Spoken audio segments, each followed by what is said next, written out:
I'm going to show you how to change or delete the recovery email in Gmail. Open your browser, go to myaccount.google.com, sign in with the Google account you want to update. Check the top right corner to make sure you're in the right account before you change anything.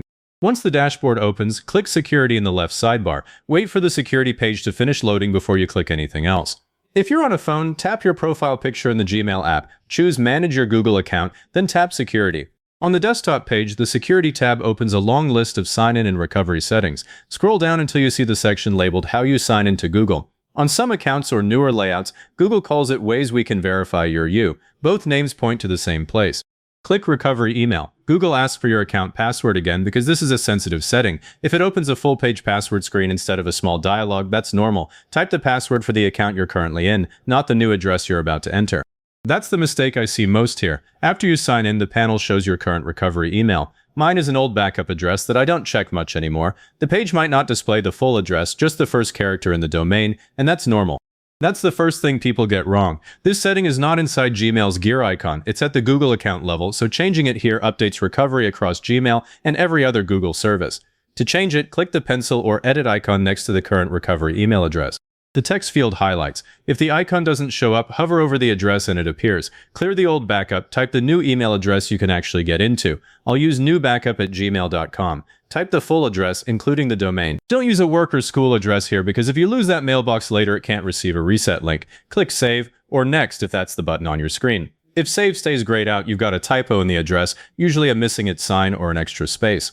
Google sends a 6-digit verification code to that new address. Open the new inbox in a separate tab, grab the 6-digit code, type it into the box. If the code doesn't arrive within a few minutes, go back to the address field, check the spelling of the new address. A single character typo is why most changes fail. Submit the code, the panel updates to show the new recovery email. I never leave this page until I've seen that update, because an unverified recovery address is the same as having no recovery email at all.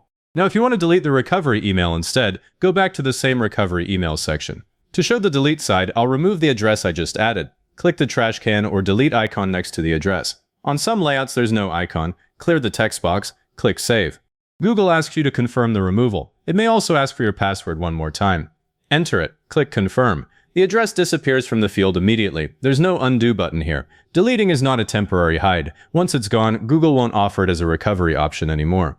Before you delete it, make sure you still have a phone number, a passkey, or another recovery method on this account. If you strip out the recovery email and have nothing else, Google's recovery process is a lot harder. I would only delete it when the address is actually compromised, not just because it's old. Changing it to a new active address is usually the better move. While you're still in security, click two-step verification. If it's off, turn it on. Add a recovery phone. A recovery email is good, but a phone prompt is faster and much harder for someone else to approve. Open a new tab, sign into the address you just set, search for the Google verification email. If it's not in the inbox, check spam. If it landed in spam, mark it as not spam, so future recovery messages go to the inbox. That tells you right now whether the address can actually receive recovery mail before you need it in an emergency. Also, click Security Checkup near the top of the security page. Google lists devices that are still signed in and flags any weak recovery methods. Remove anything you don't recognize.